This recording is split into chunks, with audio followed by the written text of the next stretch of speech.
Hello again, friends. And you are our friends. Good morning to you, or perhaps good afternoon, wherever you may be, wherever you are listening to Jim Cornette's Drive-Thru, which is this program right here. I am your host, the great Brian Last, and the man who I will be asking your questions to, the man who leads the cult of Cornette. This man can't do anything without starting controversy, Mr. Jim Cornette. All right, let's get this over with. I'm freezing. What? I'm freezing. How cold is it? It's fucking cold. How cold is it, Ollie? It's fucking cold. No, God damn it. Remember when we had good weather? Remember that? Remember? Like 2 weeks ago. Well, no, I mean when we had good weather normally. When we had a spring and fall where the leaves would all turn colors, bright colors at the same time in the fall, and then they'd gently fall off the trees, hence the name fall.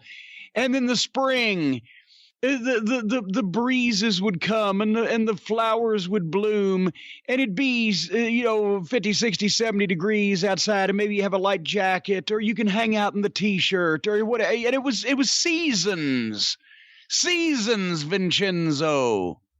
Nobody knows what that means. It was comfortable a couple of times a year before it got broiling hot or freezing fucking cold. But now those have been eliminated thanks to the Republicans.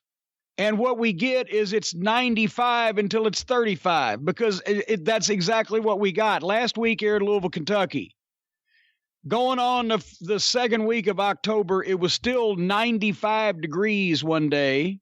And I get up this morning, and I got some sleep last night for once, uninterrupted sleep, nice restful sleep. I was feeling good till I threw the covers off and stepped out into a refrigerator.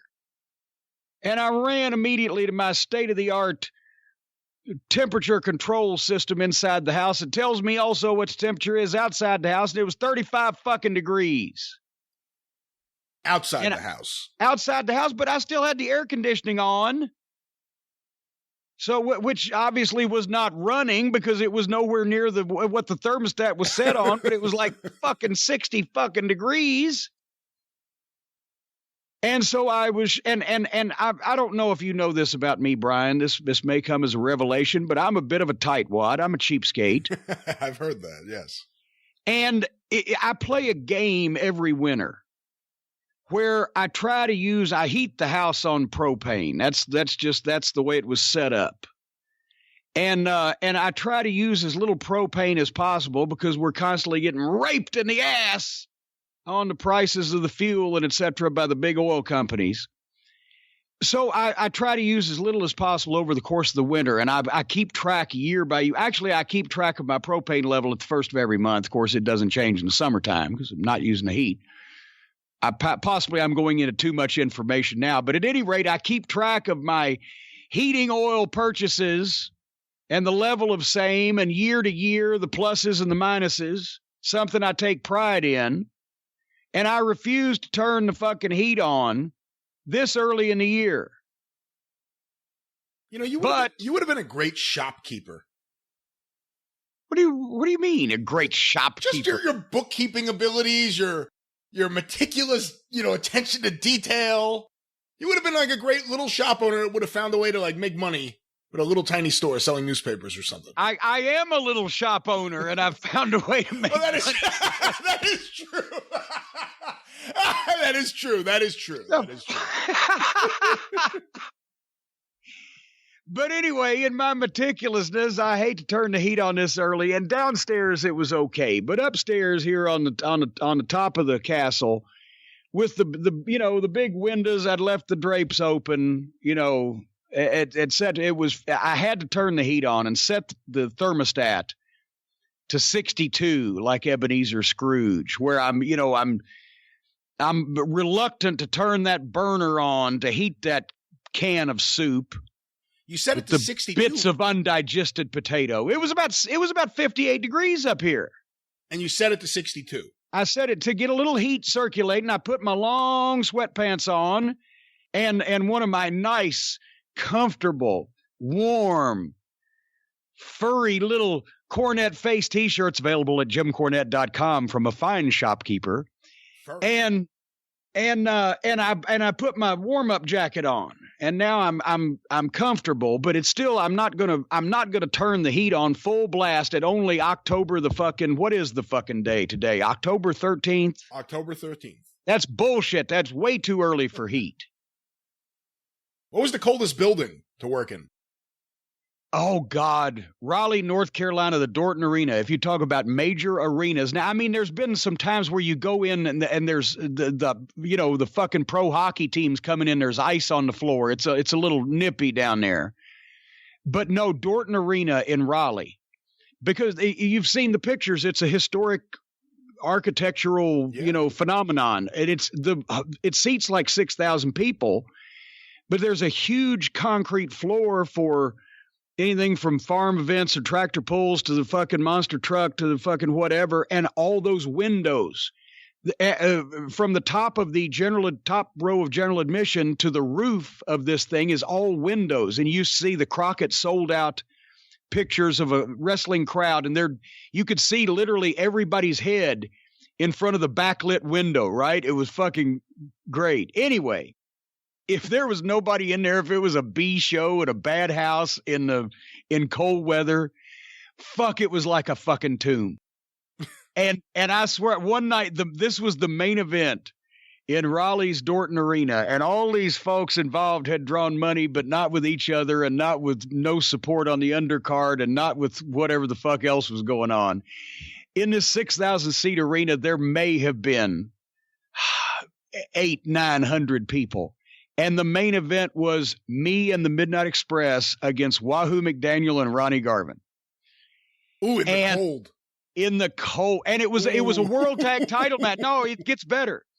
It's for the NWA World Tag title. It's in 86. I mean, it was a bad night. 1986 is the year they set the all-time people record and gate record for another show in Raleigh, a few months earlier, I think. No, a few months later. Anyway. But this was fucking hell. And they wanted us to do an hour Broadway. And I was like, oh, fuck, I knew going in, because this was Wahoo's, last couple of years in the business. And I mean, he could have done an hour with anybody in the day. But it was the perfect storm. This was one of the worst Midnight Express matches of all time. And we've had great matches with Ronnie Garvin. And I had a great match with Ronnie Garvin, me against him in Charlotte. For what it was great. But this night, fucking hell. 1 hour with a cold match, literally, which means a match with no angle behind it. That's the only babyface team we had not had any heat with. We'd have Road Warriors, Rock and Roll, Dusty and Magnum, everybody else, not Wahoo McDaniel and Ronnie Garvin. And then the fucking temperature at ringside felt like it was about 48. And the crowd in that big a building that night looked like a piss hole in a snowbank. And then we go an hour. And by the time it was over with, people were praying for a pinfall by anybody. That was cold. But it could get cold in there. Yeah, I mean, I've been in barns. I've been in fucking sheds and fairgrounds and, middle school gyms, which are almost as bad as sheds at the fairgrounds sometimes. But as far as major buildings go, I think that was the coldest. And let's not forget the fucking Igloo. What is that goddamn place in Rostraver, Pennsylvania, where I melted down in the cold at Ring of Honor in 2012? Oh, that's right. The guys were it was Davey Richards and Michael Elgin, I think, when they got finished with their match. Steam was coming off of them in the building. It looked like they were on the fucking Lambeau Field in Green Bay, Wisconsin. Fucking lunacy. Anyway, what were you going to say? I was going to say, when was the last time you actually worked in a building for a reputable company that didn't have air conditioning or working ventilation? God, I mean, every wrestling show I'm at in the summertime now is hot because it's usually on television. I mean, I don't know whether that fucking, what's it, Cicero Stadium in Chicago for MLW, I don't know if it had air conditioning and just the fact that there was so many people and the TV lights just, because it looked like there were vents but it was 100 and something fucking degrees in there. It had to be. But I mean, almost every wrestling show these days in the summer, unless you go to a real arena, which limits your, fucking wrestling choices these days, is fucking hot because they're always taping. They've got the lights. They've got whatever the fuck. It's always interesting to me, though, like when I talk to Ron and we're talking about various buildings, and it's the 70s, and, I guess it is a long time ago. Sometimes it doesn't seem like it's a long time ago, but it's a long time ago, and he says, like, oh, this building, they still didn't have air conditioning. And that's crazy to me, but when you broke in 82, let's say between 82 and 85, so that covers a few different places. Yes. What percentage of, again, not barns or sheds or anything like that, but armories, armory on up, a minimum of an armory on up. What percentage of those buildings didn't have air conditioning or heating that worked? I have never been asked that question before, so I've never given it any thought, so I can't quantify. But I can tell you, Evansville, the Evansville Coliseum that they ran every Wednesday night when I got into business in Memphis had no air conditioning. It was a fucking oven in the summertime. It had almost every building at that point had some form of heat. And depending on the house you drew, they might turn it up where it was comfortable, right? But so, you didn't have to worry about no heat unless you were really, it was a fucking mud show or a really puny spot show. But air conditioning, most of the high school gyms did not, that I remember. I mean, of course, we did some high school gyms in southern Indiana. One in fucking Huntingburg, Indiana. The gym seated like 3,500 people. It was nicer than anything but the fucking Louisville Gardens and the Mid-South Coliseum, right? Because it's southern Indiana and it's Indiana, high school basketball. Right. But when you went in it, in Tennessee, but a lot of times, that's why they would go outdoors at the high school football fields or the baseball fields in the summertime for spot shows, was because the school gyms weren't air conditioned. And some of the older buildings, I'm pretty goddamn sure the municipal auditorium in Shreveport, Louisiana didn't have air conditioning. My God, they did the fucking Louisiana hayride there in the 50s with Elvis on national radio. It had been there since fucking teens or 20s. It was most of the buildings that wrestling ran in, especially in the South, the Midwest, or whatever, that were built before the 60s were probably not air conditioned. I'm sure the Louisville Gardens was not originally, but they added it in probably 1964 when they did the renovation and changed its name from the Armory to the Convention Center. So it had been there since the turn of the century, but it was air conditioned when I started going, but that was like fucking the previous 7 years, it wasn't. So yeah, there were a lot of places still that ran regular weekly shows in different territories that did not have air conditioning, and it was fucking sticky in the summertime. I got to see if any of my old programs have anything listed, like, advertised as air condied or, yes, they do. Yeah, I'm sure. I mean, that was in every territory you would see that, the air conditioned sports arena or the air conditioned the air conditioned Omni, because the Atlanta City Auditorium wasn't. They sold the Omni. Right. They started going there in the early 70s as air conditioned. 73. You'll see a lot of 60s and even 70s wrestling ads mentioning air conditioning as a bonus. That and not on TV. No TV. Yes, no TV on this event. Oh my God, I thought of you. I just got a bunch of Bob Loose programs. Can I read you the headlines real quick? Yeah, please do. I want all the Bob Loose I can get. Hold on, let me grab these. I got another pile over there. These are here. Ladies and gentlemen, as you can tell, the professionalism has just gone out the window as if we ever exhibited any to begin with. Go ahead. Well, when we can geek out, we geek out.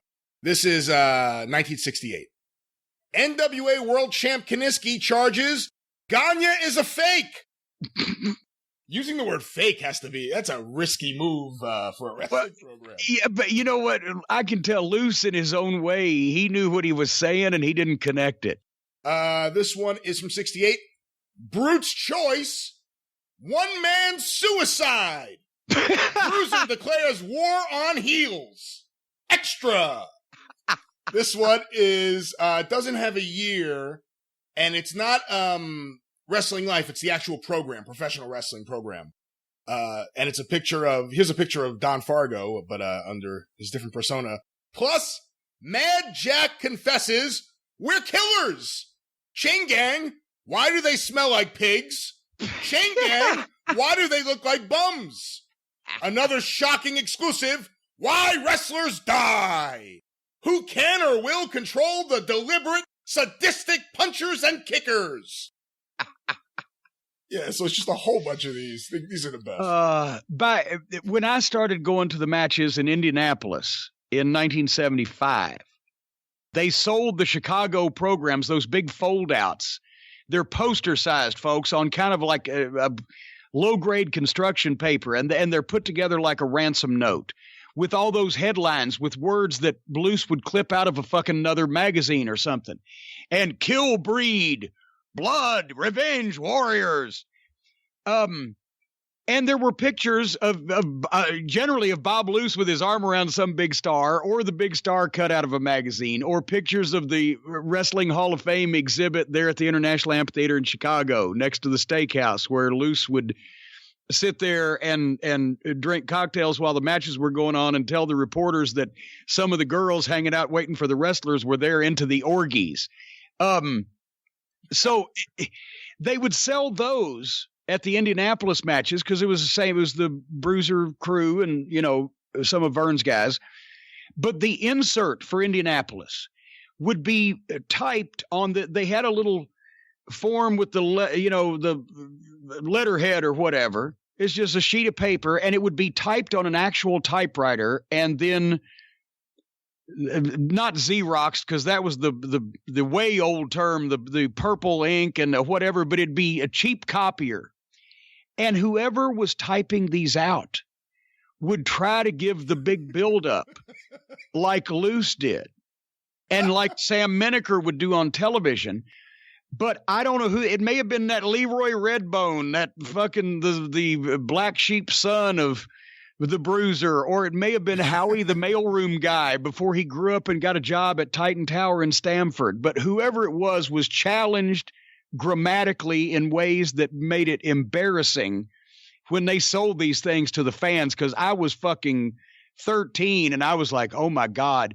Because it would be, if the line before Dick the Bruiser on the typed card would be, the brawling world's most dangerous wrestler, Rassler, who did this, or whatever the fuck, it'd be a big line of buildup and half the words would be misspelled.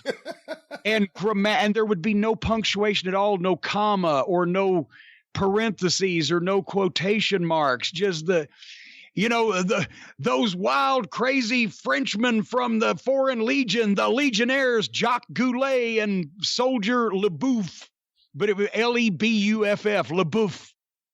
Just whatever. It was like somebody had just, it was a hostage note in a foreign language translated. And I don't know why they did that. But I mean, because I know, for fuck's sake, if Sam Menaker picked that up, he was a dashing, debonair guy, and he was supposed to be the booker. If he picked that up and looked at it, why would he let that go? I never could figure that out. Here's another one for you, Jim. It's a picture of the Chain Gang. Wrestling's cancer. Dangerous tag maniacs. The incredible psycho Chain Gang. Jack and Frank Dillinger. Hate.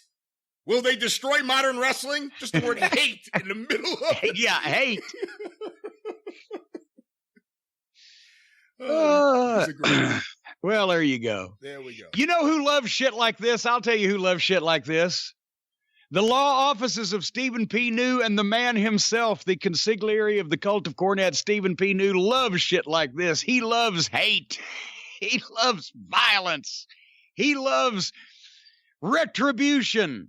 And he will wring it out of anybody that crosses you, as he is currently in the process of doing for myself and so many other members of the cult of Cornette that have jumped on the new law office bandwagon and decided to get even with Stephen over the past number of months, and well over a year now, since we have been bringing Stephen and his legal victories to the unsuspecting public out there.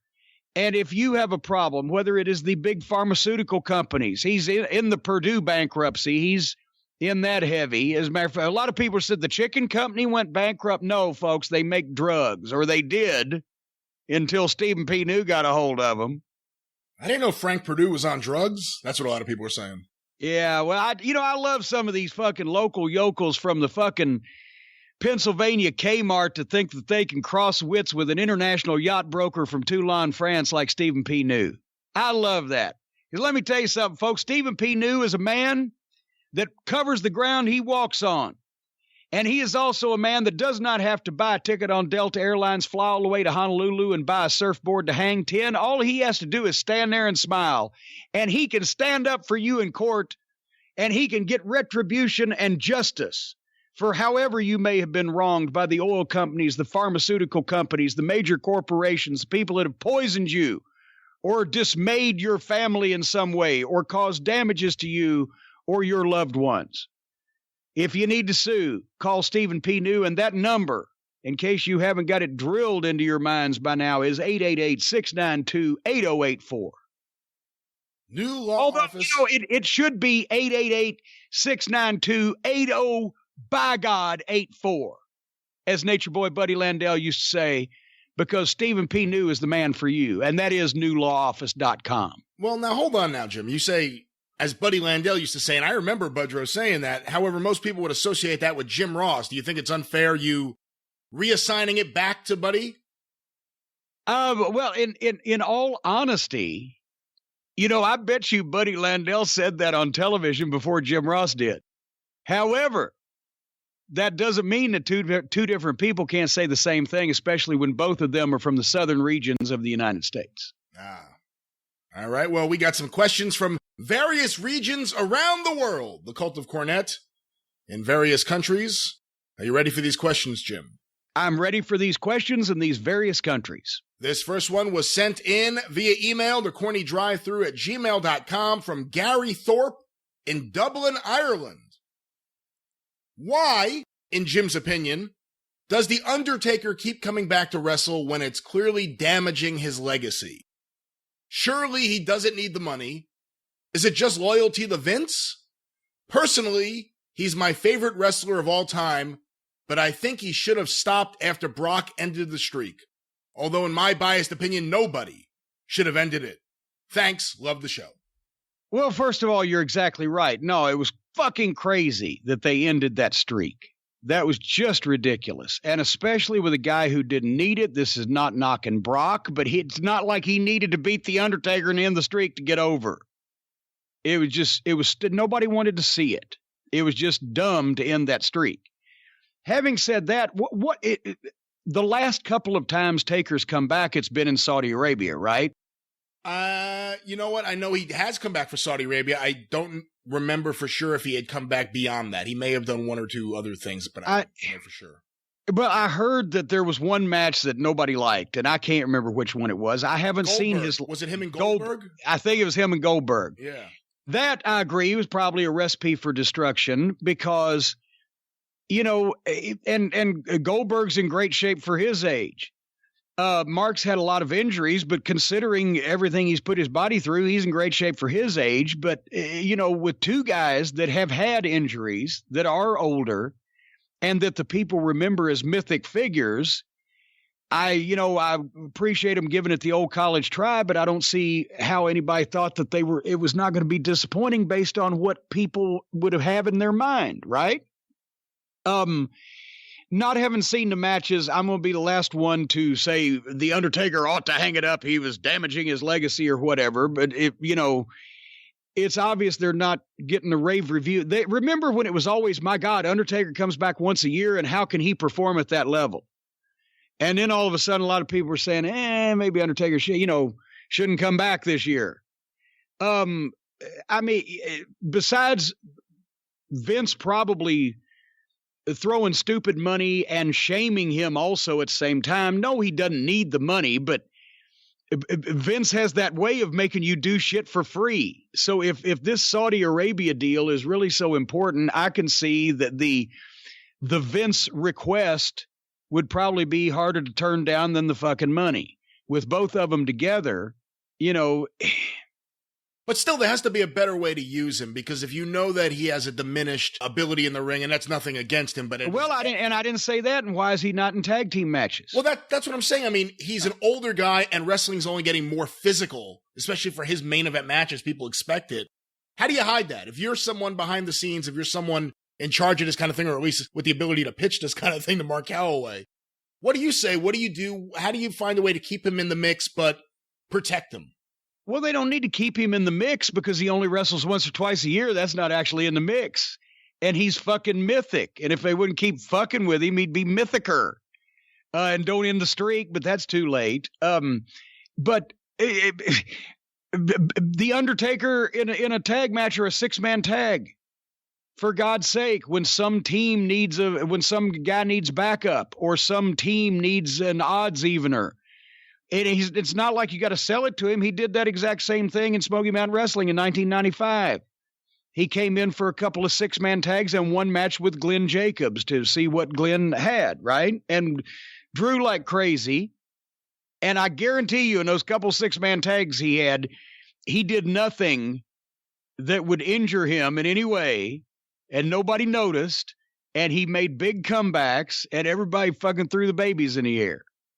It's not that fucking hard, and you wouldn't need to sell it to him. But if they're putting him in a match with Goldberg or anybody else as a single, he's going to try to do the best shit he can do because that's the kind of pro he is. But it might be doing shit that at his age with his injuries, he shouldn't be risking doing. And one day I've never asked you this before. It just popped into my head. But when he was there in 1990 in WCW, whose decision was it to give him the heart punch? And do you think it was a good decision? I think it was Terry. I think it was Terry Funk. Because Terry kind of took we all liked him. We've told a story before. We needed a skyscraper. Which one was hurt that time? It was fucking Spivey was hurt that time. No, Sid. No, Sid was hurt that time. He replaced Sid, and then eventually Spivey was going to do it. And it was just him in a masked, whatever, Mike Enos or whoever it was. Fuck, oh God. But anyway, talk about the destruction of a tag team. But anyway, we needed a skyscraper, and I'd called Dutch. Mark was in Memphis. And Dutch said, he's a great kid. He's just green. Great. He's still 7 feet tall. And JR liked him. Kevin Sullivan liked him. I liked him. Terry Funk liked him. Terry's the one that, because we're sitting there trying to figure out a name. He was the master of pain in Memphis. That's not really going to work. He's Mark Calloway. That doesn't sound pithy. And Terry's sitting there, and nobody can really, and it's, once again, there's Jim Hurd is in there, and I think I've zoned out. And Terry, I remember, says, what about Mark Callous? Like he's cold and callous and mean, because they're trying to give Mark a mean face because he had such a nice face at the time, right? And so everybody, okay, and it was mean Mark Callous. Terry's, okay, Terry, mean Mark Callous. And then I think Terry, started trying to pitch some things to him. I can't remember. It may have been him with the heart punch. It may not have. I'm thinking, here's this guy. He does a flying clothesline off the top rope, and he's 7 feet tall. But, I was still trying to, at the time, I think, fucking get out of the goddamn stink of the dynamic dudes. So. What do you think of the heart punch in general, though? Well, if it was somebody like, and I don't remember seeing a lot of tape of Stan Stasiak, to be honest. And that's the one that most fans, because of the WWF, would, identify with the heart punch. Ox Baker used the heart punch. I would actually think it would be neck and neck, him and Ox Baker. Well, yeah, true. Depend. Yeah. And Ox is now, it doesn't stand the test of time, to be quite honest with you, because Ox's work, as we've all said, he was the classic villain in wrestling as far as his appearance and his voice and his promo. If Ox Baker was in his promo prime now, he'd be the best talker in wrestling. But his work was bloody fucking rotten. And I don't think his heart punch was convincing for today's audience. But a guy like Cyclone Negro, if you gave him the heart punch, because I mean, with the fucking tape fists and the boxing background and the punches he threw, and you really fucking put over the goddamn, and he was just a hell of a worker to begin with. And I mean, he did the pedigree. I never got to see 30 years before Triple H. I never got to see too much of him. Holy fuck. Ask any old timer. And there are actually several Cyclone Negro matches on the Mid-Atlantic Lost DVDs or Lost Classics available on DVD at JimCornette.com. But, just a guy like that, and you really crank the arm back and establish the way that he traps the arm behind to expose the cartilage of the rib cage and throw a fucking shot, boom, he could get it over. That's something that a guy like Walter could fucking get it over. With those big fucking hands and the long arms that can take the guy's arm and really stretch him back and step in with the leg because that's nothing. Ox's and some of those guys, Stasiak was just blasé. They just grabbed the guy's arm and put it over and didn't even grapevine a leg or trap him or hold him and really stretch the ribs out. They just punched the guy in the chest and he'd collapse. So it can be done and could be done, but ain't nobody doing it. See, Ox Baker, I would think actually he may be even more famous than Stasiak because of the deaths. Even though they're not. Well, yeah, really okay, all right. So you're still on this. Yes, I was thinking of, Stan the Man Stasiak, the Heart Punch in the WWF. But you're right. On retrospect, Ox is more famous with the Heart Punch. You say he's not good. Could you imagine sitting in an arena, let's say in Cleveland, and seeing him against Tex McKenzie in a main event? And they would still riot. Because they didn't go in knowing everything. If you look at the Riot film, folks, Google, okay, we have so many new listeners, Ox Baker, Cleveland Riot on YouTube. Maybe Ernie Ladd Riot. Maybe Ernie Ladd, Cleveland Riot. Yeah. But the fucking heart punches that Ox was hitting Ernie with upon, close inspection, but Ernie is down, he's bleeding already, and every time Ox hits him, he quivers, he's selling it, he's quivering. And there's Johnny Powers there looking out for people already. And as a matter of fact, I'd asked Ernie, one of the first things when I met him, I asked him about that. I said, please tell me what you can tell me. And the deal was, it wasn't even the finish of a match. It was earlier in the night. This was not even the main event, right? A lot of people think, oh my God, they went crazy in the main event. No, it was an angle where somebody had a match and somehow Johnny Powers had turned, right, and joined Ox Baker against Ernie Ladd. Yes. And so, holy fuck, the people were hot. And Ernie said, as he was laying there, he saw it and he felt it. It was going too far. And he looked up and he said, Ox, the natives are getting restless. And Ox said, just a little more heat. Just a little more heat, Ernie. He hit him with another heart punch and another heart punch. And Ernie sees the first guy pick up a fucking chair. Ox, the natives are getting restless. Leave with your heat. And Ox said, just a little more heat. Just a little more heat. And he hits him with another heart punch. And that's when the first chair flies over the top rope. And that's when you see Ox on the tape. He starts looking around, and Johnny Powers is already like, oh, wait a minute. And then they're talking to each other, and Ernie is laying there.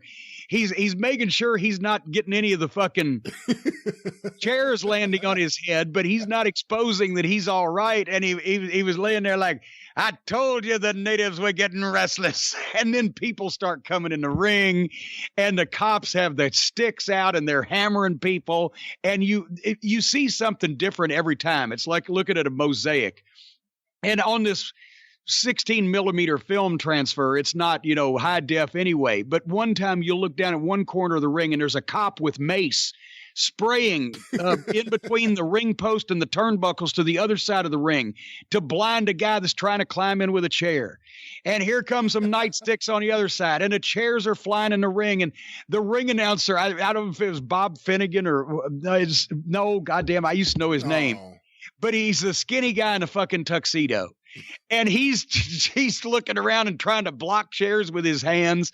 A guy gets in the ring and then realizes he's in the ring in the middle of this chaos and doesn't know what to do, so he just stands there. And the wrestlers don't want to rush him because if they fucking hit this guy, then 25 more are going to come. And it's chaos. And then finally, and they're dragging people out. And finally, you see the baby faces hit the ring. And that was the old deal where you fight the heels back. If the baby faces jump on the heels and are covering them up but punching them, then both of you together make your way to the back. And the theory is that the fans will not attack the heels because the baby face is already doing it for them, and they're not going to try to hit the baby face. This did not exactly bear fruit that night also, because fucking Powers saw a fucking opening and took it, and off he runs doing a 40-yard dash, right? But Ox tries to run, and he's so fucking big, and he's got nobody on him. They're kicking, and they're throwing shit, and they're punching at him, and finally he runs, and the arena, I think, is set up for hockey or whatever, because they don't go like down the aisleway back to the locker room. They run through the only open area they see, and it's like the plexiglass wall, right? And they've got to hop over a fucking thing to get to the back of the hallway of the arena or whatever. And right as Ox goes up and he's jumping up over the thing, this fucking fan's coming with a chair.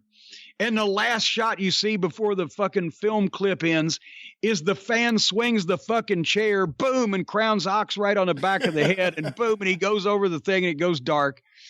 And he had that fucking scar, well, for the rest of his life, obviously, but it added to the appearance, but it looked like he'd had a goddamn lobotomy on the back of his fucking head when he turned around from the heart punch. It's amazing. It's amazing how over Ernie Ladd was as a babyface there. I mean, those fans really thought this guy killed two guys with a heart punch. He's killing Ernie Ladd. Yes. We need to stop him. And see that, but that was the beauty, especially this is the early 70s. It's Cleveland, Ohio. It's the downtown building. Busing, civil rights. Ernie could flip his fucking switch and he could be Shaft or Superfly just as easy as he could be a fucking dastardly heel. So he was in a lot of those black communities or places where they were having noted civil rights issues, he could be a fucking huge babyface like Thunderbolt Patterson, only without the goddamn actual behind the scenes problems. Well, Jim, our next question was sent into CornyDriveThru at gmail.com from Charlie in Starkville, Mississippi. Charlie says, hello, Charlie. Adam Cole recently said Shawn Michaels has been instrumental in producing all of his NXT matches. What are your thoughts on Shawn Michaels taking such a hands-on approach with Adam Cole? Well, I'm glad, because if Michaels wants something around there, he usually gets it. And if he likes Adam and is helping Adam with his matches, pretty much everything that needs to get done is going to get done. I never said that Michaels wasn't an in-ring genius as a performer. He can get anything over or bury anything that he wants to. And, you know, Adam Cole reminds me in a lot of ways physically and work-wise like Michaels. You know, not the biggest guy and not the, you know, the biggest bodybuilder, but just smooth work and athleticism. You know, so I think it's a good fit. I think it's a good match. And apparently Michaels has changed his ways. Everybody said that. He just hadn't changed enough of them for me. But, you know, if he's not imparting the strife in the locker room that he was 20 years ago now, but instead is helping these young guys and putting together great matches for them, then bravo.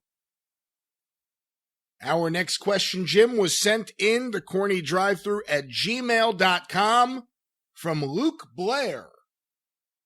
While watching Wednesday Night Dynamite, I couldn't help but listen to good old JR compare the Young Bucks to the Rock and Roll Express. What are your thoughts on that subject? Sometimes a 7-figure contract is so opaque you can't see the facts through it. I mean, you know, there are comparisons. Both of them wore frilly tights and bandanas and, you know, sashes and ribbons and scarves and things that hang off of them. And both of them were a tag team, and both of them were at one point teeny bopper idols. And And eventually both of them started losing their fucking hair and don't look as young as they used to. It's just that it took the Rock and Roll Express 30 years longer. What do you think when you see comparisons, because I've seen it, I'm sure you have, between the Bucks and the Midnight Express? I assume that they're living in a state where weed is legal, or there's some, portion of them that's challenged in some way. I mean, that doesn't happen often, but I have seen that, and I don't in any way see any comparison whatsoever. I mean, what would be the comparison between the Young Bucks and the Midnight Express? I guess just the double team maneuvers, the tag team working together. But then there's the, young children doing shit that grown men should do, and the stupidity of some of the things that they would do, and the fact that Dennis Condrey, nor Stan Lane, nor Bobby Eaton ever, to my knowledge, did any goddamn giant fucking backflips off the top rope to the floor on people who were waiting to catch them, or super kicked any 9-year-old kids for their birthday. I just, it's they're both tag teams. Well, another version of this that I've heard, and I've seen this one around too, is that a lot of the complaints you have about the Young Bucks, for instance, are similar to the complaints the old timers had about the Midnight Express and the Rock and Roll in the 80s. What do you say to that? What do you remember about that? Did people really have a big problem with the matches you guys were having? Well, Ole Anderson didn't want us to do some fucking double team spot that ended with me getting crashed into and taking a bump over a table at some point one night. He said, you're doing too much of these shows here. It was a spot show. You're going to get sued. We weren't going to get sued. We knew what we were doing. And Ole might be the grumpy old man. Well, we used to, work that arm. But it's not even about that. I don't understand why people think it's about that.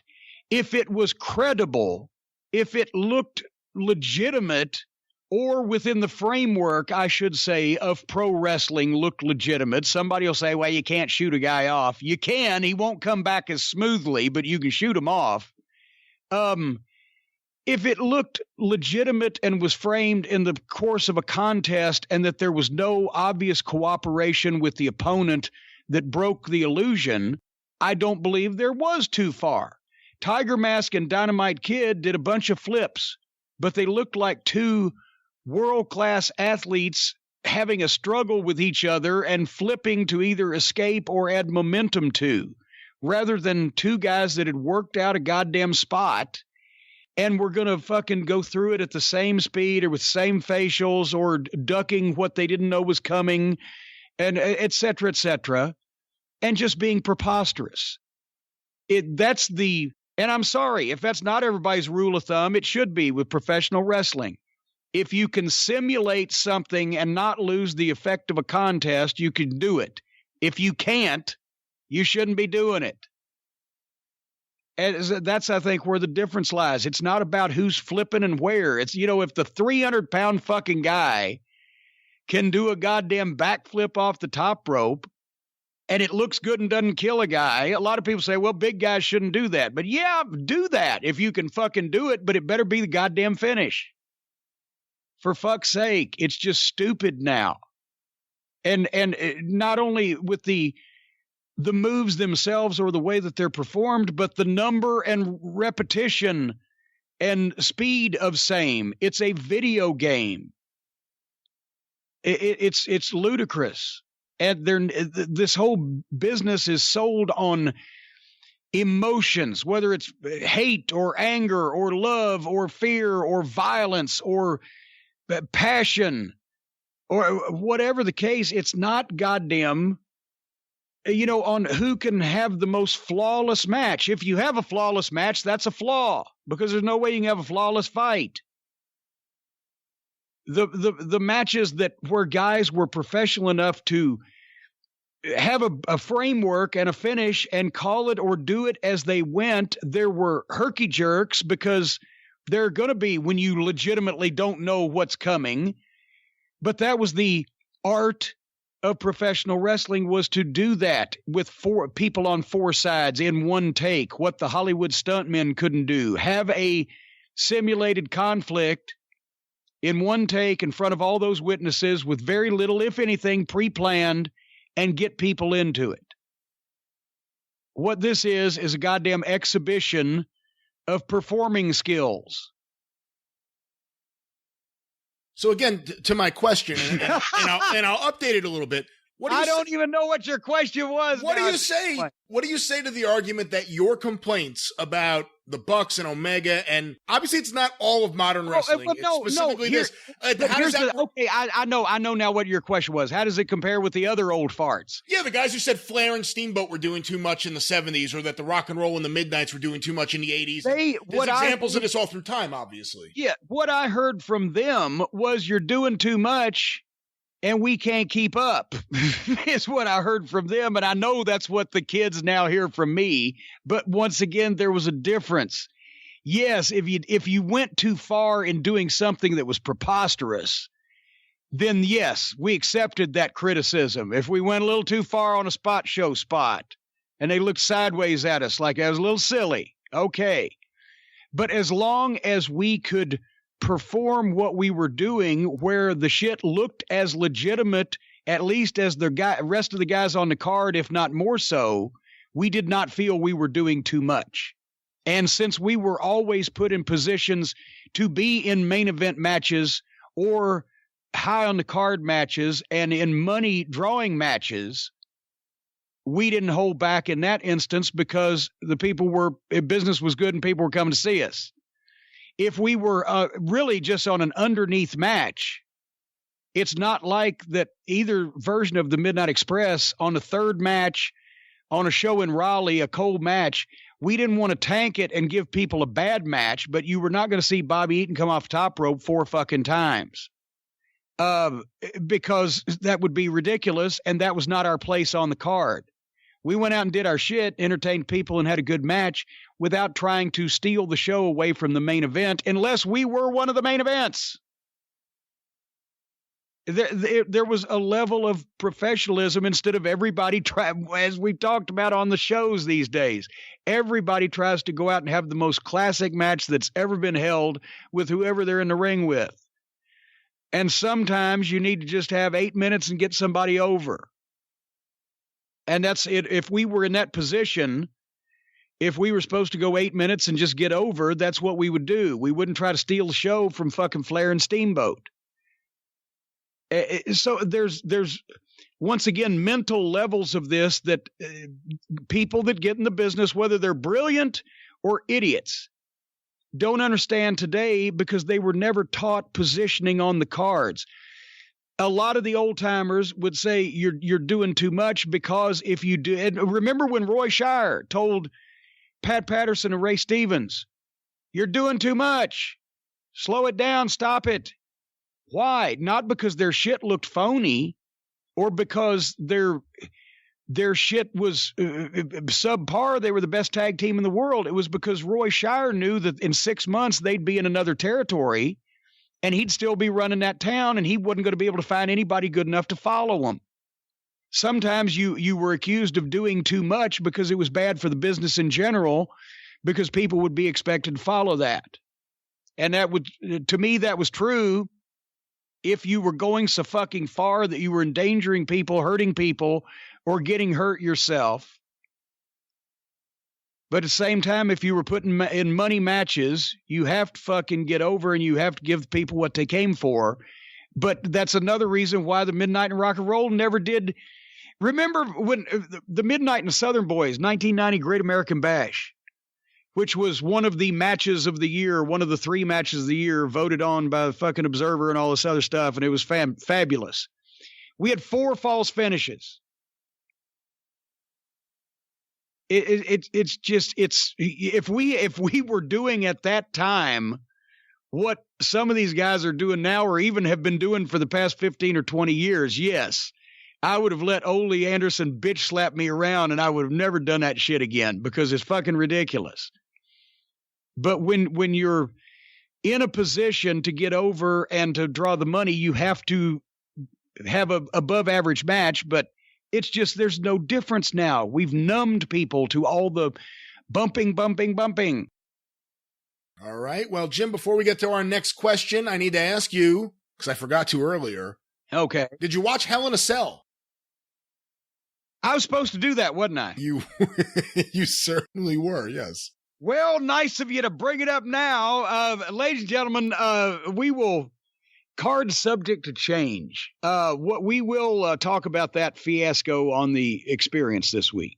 But you're already declaring it a fiasco, so there's a bias. Well, it was a fiasco because everybody was goddamn complaining about it. I don't need to be able to smell the goddamn stink bomb on television and know that it stinks when everybody else is running, covering their face. I got to tell you, I watched a little bit of the ending of it. I didn't watch the whole thing.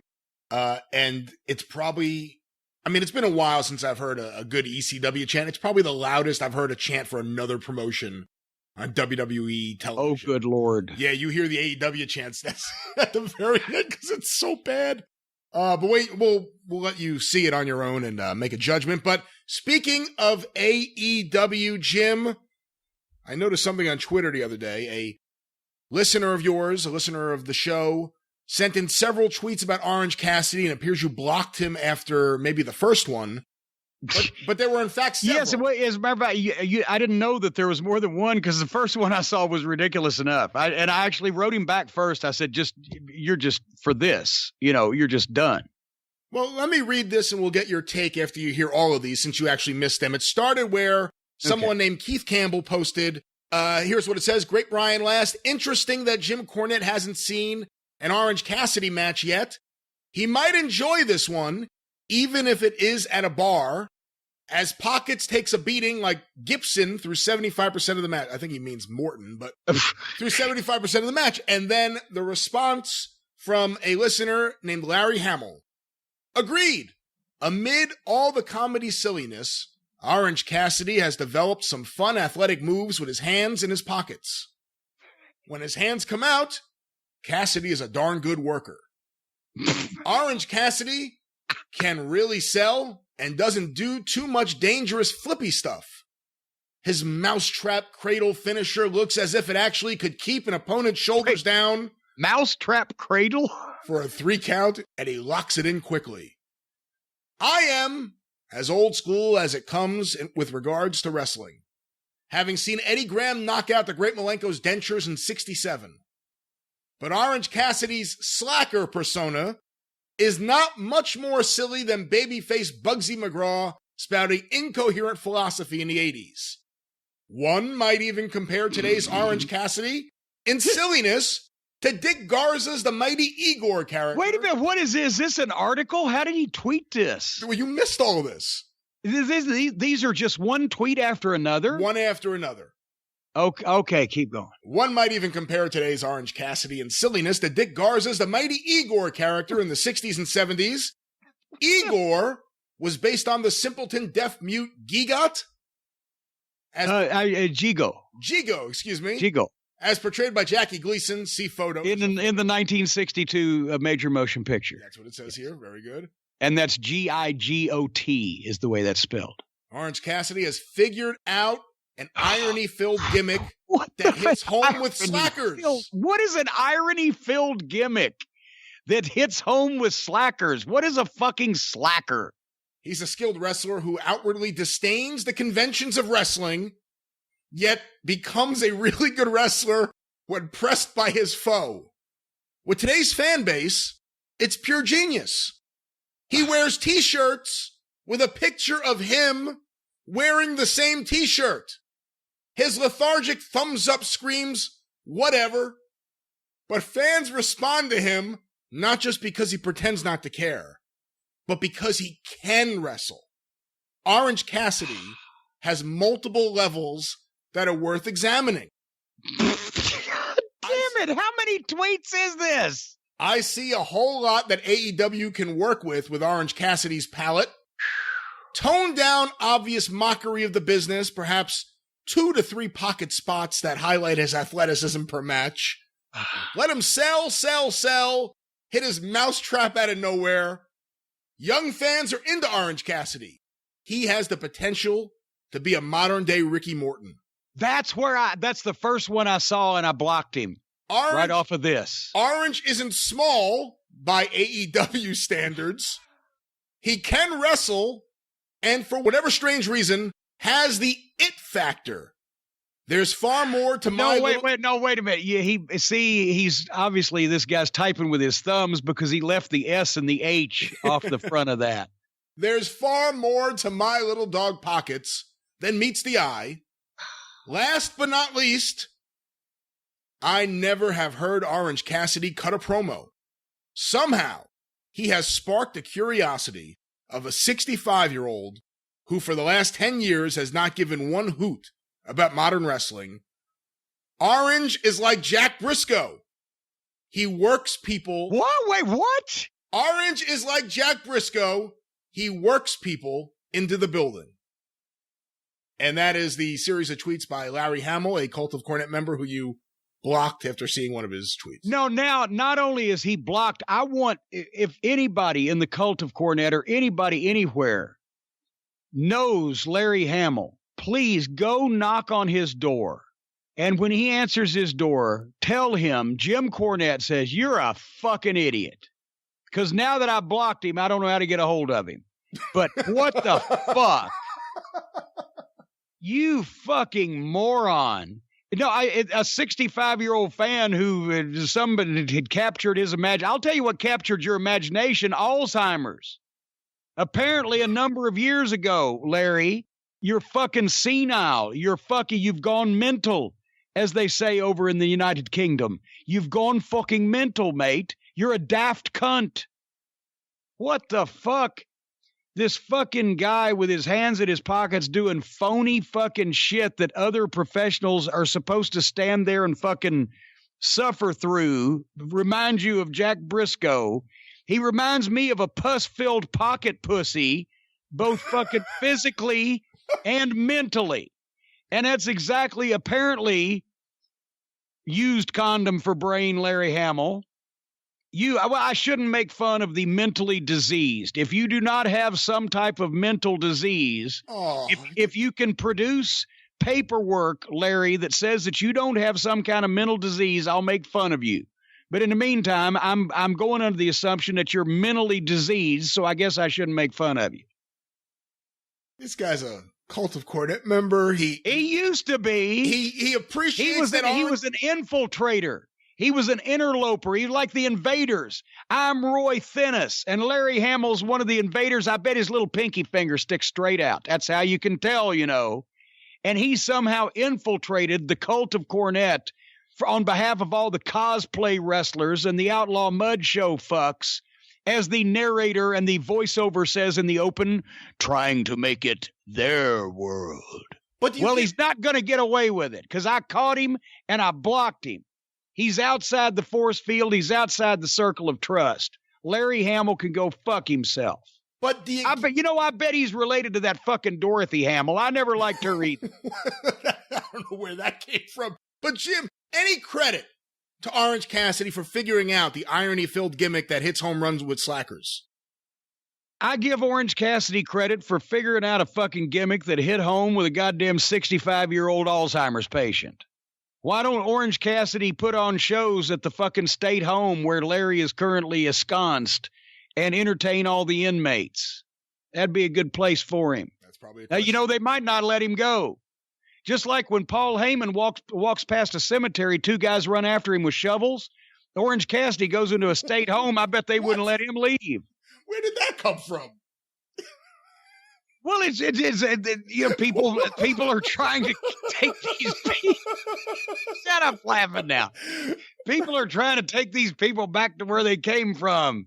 And it looks like Heyman just nipped up out of the fucking graveyard. It looks like Orange Cassidy just wandered away from a state home. All right. Well, our next question, Jim, was sent in on Twitter using the hashtag CornyDriveThru from Pete Boyle. Has Jim ever interacted with Larry Sweeney, and what are his thoughts on the late wrestler/manager? You know, honest to God, Kerry Silkin had told, I met him once, so the answer is not really any interaction. But Kerry Silkin had told me several times when I was in TNA, of course, Kerry and I still talked, that Sweeney was there, and he said, oh, you'd love him. He's an old-time manager. He's fucking great. He cuts his great promos. And I just never got to spend any time around him. Then actually, when I went back to Ring of Honor, I had asked about him, and they said that's when he had gone through a spell where he had some problems. And he came to one of the matches one time, can't remember where, and Kerry introduced us. And then, it was a couple of years later, I guess he died. So I was never around him, and honestly and truthfully, and don't take this like I'm insulting the guy, because I probably would have liked his shit if I'd have seen it. A lot of people told me I would. I just didn't on purpose go and see it at the time. And so, I don't have any major comments, but it was just, I know a lot of people, Delirious had mentioned that he really liked Sweeney and he was a good talent. And just everybody was, sorry for what happened. But I really don't know that much. Our next question, Jim, was emailed in to CornyDriveThru@gmail.com from Jacob in Georgia. I just finished the first episode of NWA Power, and holy shit, this is my wrestling. Excited to see these guys move forward. Watching the main event, I remember a question I've had for my entire wrestling life about the physics of the figure 4 leg lock. As Aldis had Storm in the hold, you say on commentary, quote, "It puts pressure on both legs," which I really appreciated and hadn't heard before. Watching Flair use the hold growing up, it always looked like it was the bent leg that was being hurt in the hold, but when my brother and I would put each other in it, as we idiotically would, it seemed that the hold mostly hyperextends the knee of the straight leg. Yes. I've always wondered what the logic was with the hold. How does it affect the bent leg? So the physics of the figure 4 leg lock, Jim. Well, and actually, he said that was a quote, and I may have said that, but I also said the ankle and the knee, because the straight leg, yes, is being hyperextended. The bent leg, which leg depends on how guys do it, because sometimes guys step in from the different side, right? Which creates an odd dynamic when you don't know that ahead of time and you're trying to small package the guy out of it. It's all fucked up. But anyway, the bent leg, if you examine this in your mind's eye or go find a picture somewhere, folks in the audience, the bent leg is over the top of your straight leg. The ankle of the bent leg over the top of the knee of the straight leg. Your leg is over the top of the ankle of the bent leg. So basically you're bearing down using the guy's, let's say if the left leg is the bent leg, you're using the guy's left ankle to push downward to hyperextend his right knee. So yes, you're bending the guy's ankle across his own fucking leg, so you're fucking him up. Or you should be. What do you think when you see a figure 4 without the spinning toe hold to start it off? Well, here's the thing. We mentioned Tiger Mask a little while ago. The first time I ever saw anybody just step into it straight was Tiger Mask. And he was so fast anyway that when he did that, it was even more impressive than the spin around into the hold, because it was just so slick and quick. So if somebody can do it well, just stepping in is actually sometimes kind of cooler, but you have to have that speed and that accuracy, because the spin from the spinning toe hold into the fucking figure 4 makes it more visual. That's the reason why it's there, because it makes it more visual and looks like it's more complicated and painful.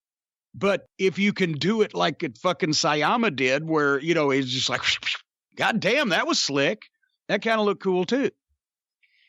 You should, and then nobody does the Indian Deathlock anymore, which used to be really fucking cool. If it's hard, and especially you got to have longer legs. Do you remember when they WCW in 1990 brought in a guy from Florida called Alan Iron Eagle? Yeah, of course.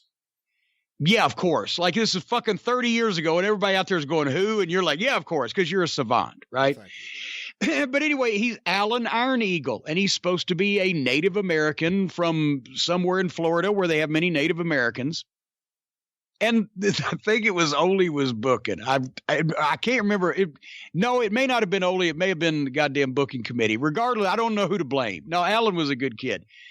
Point is, they had decided they wanted him to use the Indian Deathlock for a finish. And we're in the locker room, and I'm sitting there because I'm not on creative at that point. And it's like in Gainesville, Georgia, at the beautiful Georgia Mountain Center. Hello, AJ Styles. And somebody is asking, hey, do you know how to do the Indian Deathlock? And they're asking around. Nobody knows. I said, what do you need to know for? And they said, well, we want this Alan Iron Eagle to use the Indian Deathlock for a finish, but nobody knows how to put it on. I said, bring him to me. So I was the only motherfucker in a WCW locker room, including actually it was Bobby and Stan. Stan couldn't remember how, and Bobby had a bad knee. He knew, but I said, let me show it to him, right? So I was there putting the fucking Indian Deathlock on Alan Iron Eagle in the middle of the fucking floor in the locker room. Because nobody uses it anymore. And it's real. You can prove that if you do it the right way, it's real. You can't fucking get out of it, but obviously you can work it too. But Paul Jones used it in the Carolinas in the 70s. Who else has used the Indian Deathlock since then? I can't even remember. Dean Malenko. There you go. And unfortunately, Dean was not used necessarily as a main event singles attraction during most of his WCW careers. So therefore, a star hasn't used it in ever. Well, he was the main guy in the cruiserweight division when they actually were pushing it. Well, a main guy in the cruiserweight division. It's like being the nicest guy in prison. He wasn't Sting.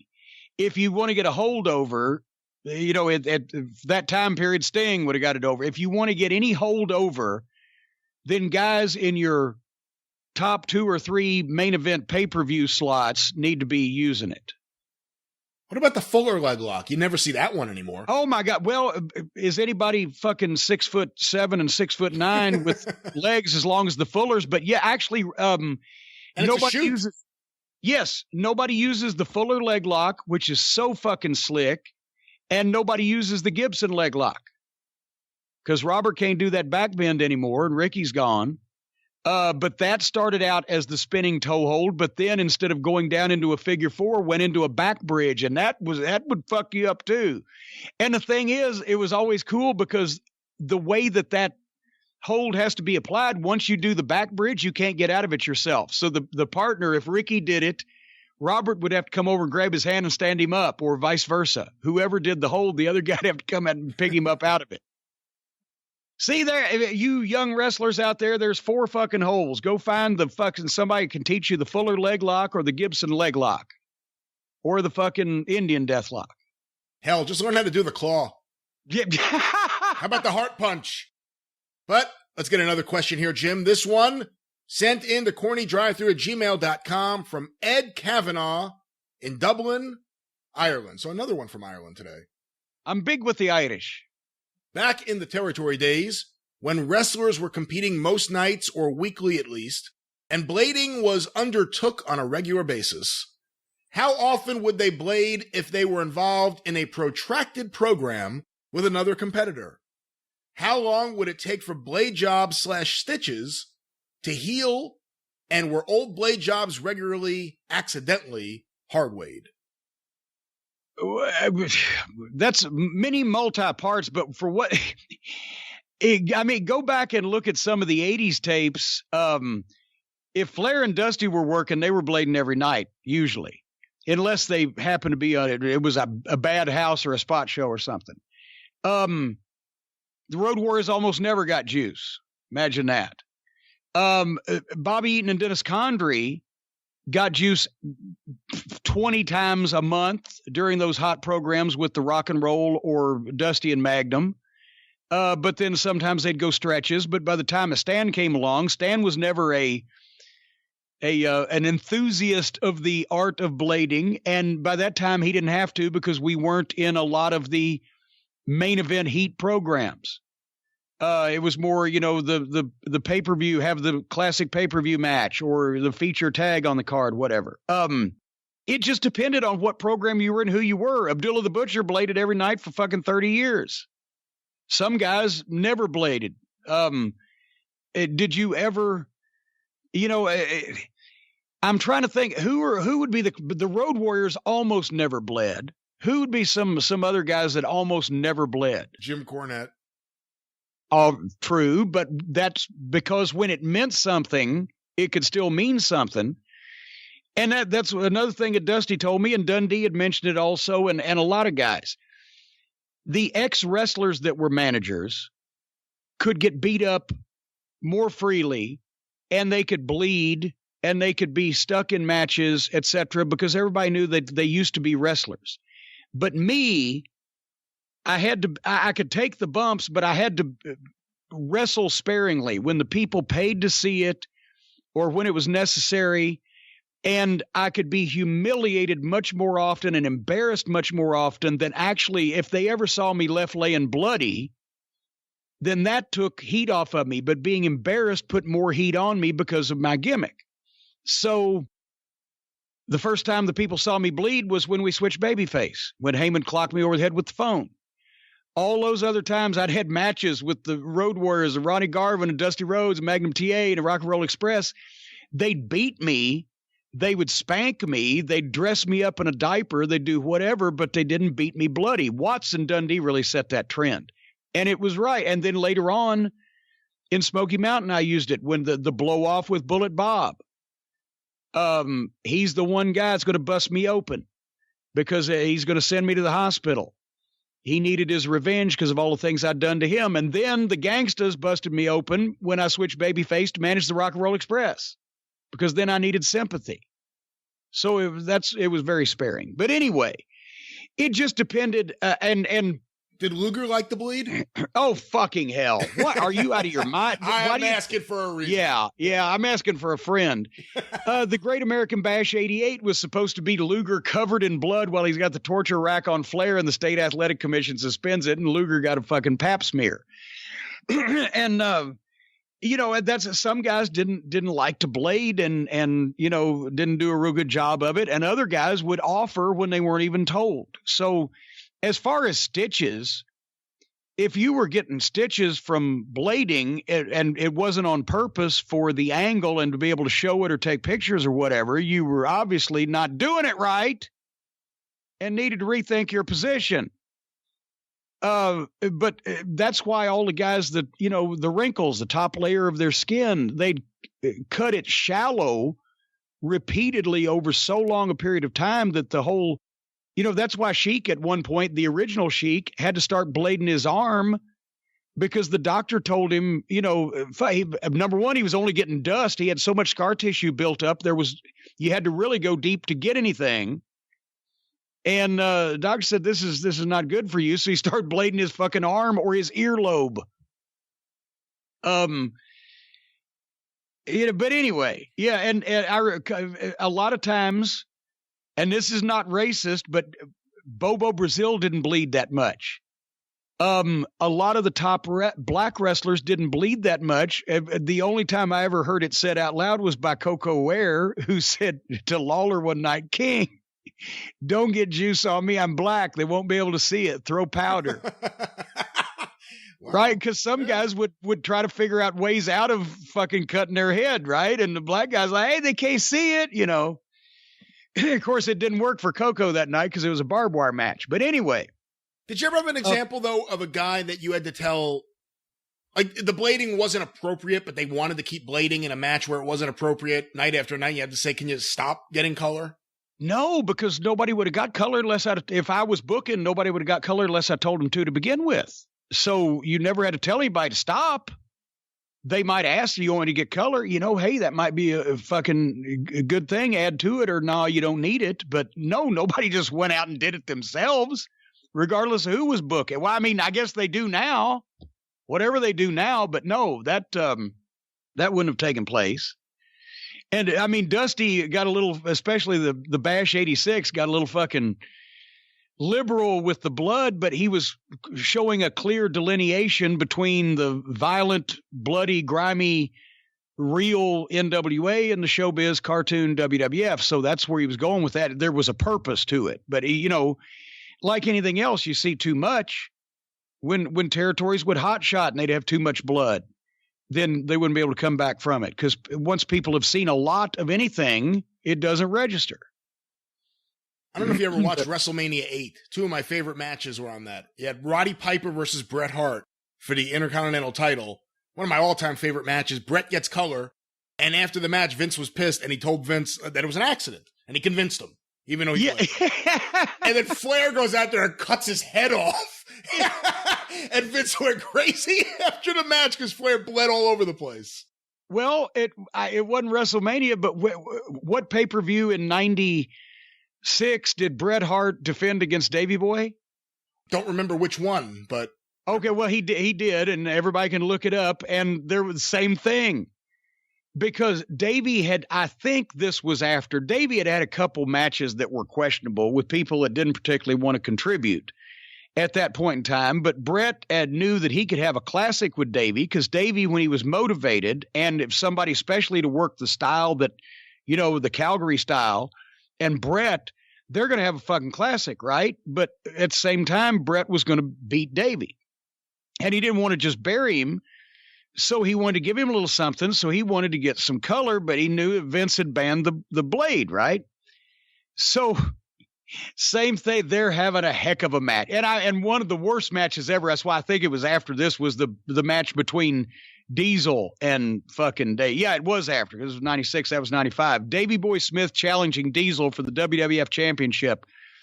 Main event on pay-per-view was the match that I went to Vince McMahon and personally apologized for being a part of. It was so bad. Immediately after I sought Vince out, I said, I'm sorry, I did everything I could do. And as the biggest pop of the match was me dropping the elbow on Nash's fucking knee outside of the ring on the floor that Davey had been working on the leg. That was the biggest pop of the match. So you're in trouble. And Vince was like, what? I said, no, I thought it was fine. I don't know if he was being kind or his standards were that low because he didn't give a shit of the in-ring at that point, right? But I said, no, I apologize. That was horrible. I was fucking miserable. So anyway, the complete opposite, Davey Boy and Bret Hart, they're having a fucking 5-star classic, right? They're tearing the house down. And Bret goes into the fucking stairs, boom, and comes up bleeding. And now they kicked it up another notch. And it was a spectacular WWF match. And it was a really good match for anybody. And of course, Vince is like, what the fuck? But no, Bret was smart enough. A, he was a very good swordsman. B, he went into the fucking steps and he went to where he knew that there wasn't a camera shot because he was aware of those things also. And he bladed up under the hairline and did it a little crooked. Because those straight accidents are giveaways, but he actually put a little bend in this. And Vince believed it, or at least he believed it enough that plausible deniability, he didn't have to get on Bret too bad. But it made the match, and it was genius. Well, Jim, our final question this week. Actually, several people sent this in, so I'll ask you a version of it. It was just the birthday of Eddie Guerrero. Any Eddie Guerrero memories? Oh, man. The first time I ever heard about Eddie Guerrero, guess who mentioned him to me? Terry Funk. No. Oh. Bobby Eaton. Really? Because Bobby was still, remember when Eddie Guerrero came into WCW and I think he had a match with Terry Funk. Yeah, that's why I guess Terry Funk. Yeah, the TV match, but Bobby was still down there. I had already left. I think I may have been in Knoxville at that point, 92-ish. I could have been Charlotte. No, it was 89. Was it? What? Oh, you know what? No. Yeah, because that was when Terry was in there. It's the only time Terry wrestled there. It was 89. It was one of the first matches he had at center stage. Well, goddamn it. That's why we were off. We were off. Well, then, okay, I didn't see that because I wasn't there because that's during the period of time that we were out of the company, I believe. But I remember Bobby Eaton calling me and saying, hey, this fucking guy is great. He just got here. And it's Chavo and Hector's brother because we both knew Chavo and Hector. Now you've ruined my story. I see you feel badly about it. I'm so sorry. But I'm fucking with you. But anyway, no, Bobby had called me. When did he go to WCW? When did Eddie finally join full-time? Join WCW, yes. 95. Was it that late? Yeah, it was when Nitro started. Well, I remember fucking Bobby calling and saying, hey, he's great. He's Chavo and Hector's brother. And boy, he's really good. You know, I remember the match with Terry Funk now, but that was while we were gone. So I'd never fucking actually met him. And he was like 150 pounds at that point, wasn't he? Well, he was much skinnier, but he did some really skinny, amazing stuff. Really cool shit. He did amazing stuff we had never seen on TV before. He did a dive to the floor, and then they never brought him back. Yeah, he did something we'd never seen on TV before, a dive to the floor. Imagine if we could only say that now. But anyway, no, okay. In general, though, yes, Bobby was a big fan when he first got there. But Eddie. He was a great worker. All the Guerreros were great workers because their father. It was pride with them. That was the family business. And Eddie turned out to be the best of the bunch. I never got to spend as much time around him. He actually, when he was in the Heartland Wrestling Association for Les Thatcher during like 2000, 2001-ish, when he was trying to atone for one of the situations, I guess, with the DUI or whatever, and he was trying to get back in shape. He was there and came down to OVW a couple of times and helped out.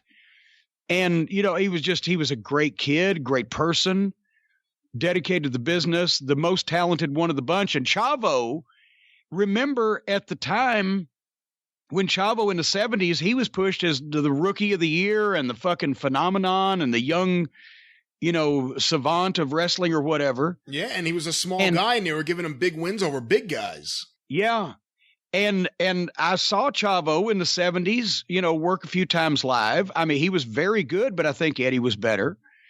And I knew Hector. I saw him and met him in Memphis in 79, and he was spectacular, but he was always used in the middle because physically he was so thin, and he just, he didn't have the oomph that Eddie had, the fucking determination or whatever the fuck. But Eddie just blew them all out of the water. Where did you see Chavo live in the 70s?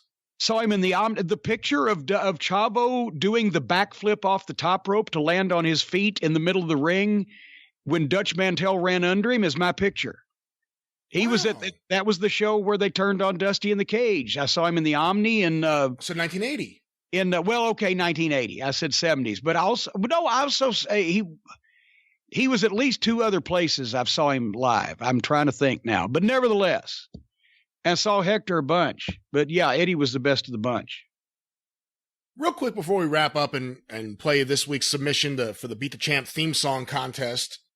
On the topic of guys in center stage who took amazing bumps, did anyone ever say, hey, we should give Lee Scott a chance? This guy takes great bumps. We should do something with him. Or was it, let's just use him up and throw him out? What was the deal with Lee Scott? Well, no, it wasn't let's use him up and throw him out, you cynical bastard. No, they liked Lee Scott. Here's the thing. Lee, he looked athletic. He was still small for that era, although he'd be just fine today. But at that time, once that he had come and done jobs at least half a dozen times, which is when people started noticing, Jesus Christ, at least the bumps, he still was green. He'd only been trained, most of the guys came to do Georgia television, do jobs, were local guys from North and South Carolina or Georgia or Alabama, may have been trained by Mike Jackson, some better than others, may have been, just broken in on the outlaw shows that they had at the time, around the South. And so, honestly, after you'd done jobs 6 or 7 times on Atlanta TV under your own name and your own look, they weren't really looking at you to do anything to begin with. And somebody would have had to taken Lee and that's another thing where they could have in the old days called another territory and said, hey, this fucking kid, Ron Fuller, you want him down in Continental, use him underneath, put him on the card, see what because he's good looking, maybe you can sell some pictures to the girls. That's the kind of thing that would happen. But there were no Colin Rons in Continental or anywhere else for that matter then. And so they would have had to have figured out some way for him to train properly under people that knew what they were doing while not putting him on national television and beating him anymore, but he's not ready for a fucking spot. That's what happened when the territories went away. And Dusty took Ray Traylor and said, fuck, he's too good. I'm going to do something with him. But he kept him off TV for 2 months. And when he came back, he was in a suit, not a singlet. And he had grown the beard and had the hat. Nobody knew it was Ray Traylor. He looked completely different. That's the only way we got away with that. Because if the people at the time had connected it Maybe a couple people with VCRs did, but, if they'd connected it, it would have hurt Big Bubba Rogers. So generally, if you found a guy like that, you would send him somewhere to a small territory, or to at least to work out with Eddie Graham in Florida, or maybe Gagne's going to have a camp up there with Brad Rangans, or somebody's training somebody somewhere, right? You don't just take them from, okay, this guy's done jobs 6 times on national Atlanta television, squash matches, because he takes good bumps and he has a good physique, I'm suddenly going to start using him in a spot. Not at that point in time. They weren't going to. They had all those guys under contract, paying them money. WCW was not making any money. They hadn't opened the power plant yet. Maybe if he'd have been around, gone to the power plant 5 years later or whatever, although they had a very specious track record of training talent themselves. So it just no place for him to go. There was no in between. That was right at the point where there became no in between. You were either a fucking outlaw job guy, or you were already in the business and trained and established.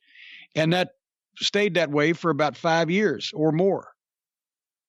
You can submit your submissions for the song contest the same way you submit your questions, either via email to CornyDriveThru@gmail.com, or on Twitter using the hashtag CornyDriveThru. Of course, you can hear us Thursday on the Jim Cornette Experience, week 3 of the Wednesday Night War Review. Did I say Thursday? I may have. Of course, it's Friday on the Jim Cornette Experience. And Get it? Now you change your story. Get it straight. That's right. You can hear us Friday or whenever you want, wherever you listen to your favorite podcast. And of course, on YouTube, the official Jim Cornette YouTube channel. Travis Heckel has been killing it with amazing artwork. Check it out today.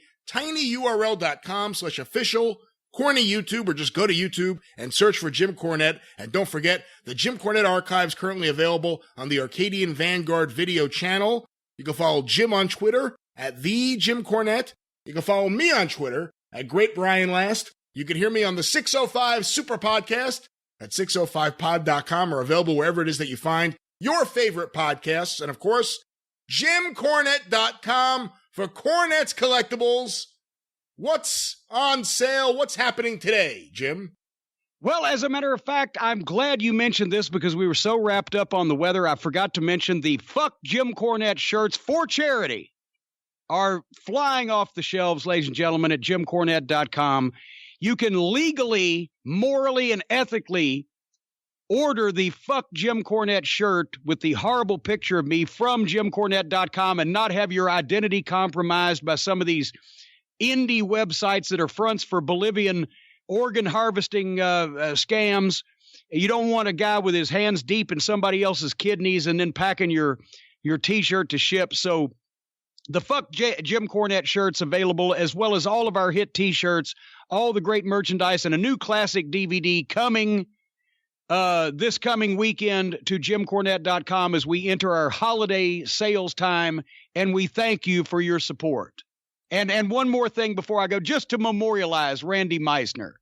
Had myself a tall one waiting at the bar, wasn't going to leave here till I had her in the car. Moon was growing bright, stars were standing still, waiting for my baby in the cold December chill. Can somebody write me some art like that? Jim Cornette's Drive-Thru. Well, until next time. I've been aching from desire. Blood running like a raging river, but her heart's on fire. All right, well, we'll see if the fire gets put out this Friday, on the Experience. God damn it. For Jim Cornette, I'm the Great Brian Last. Tally-ho!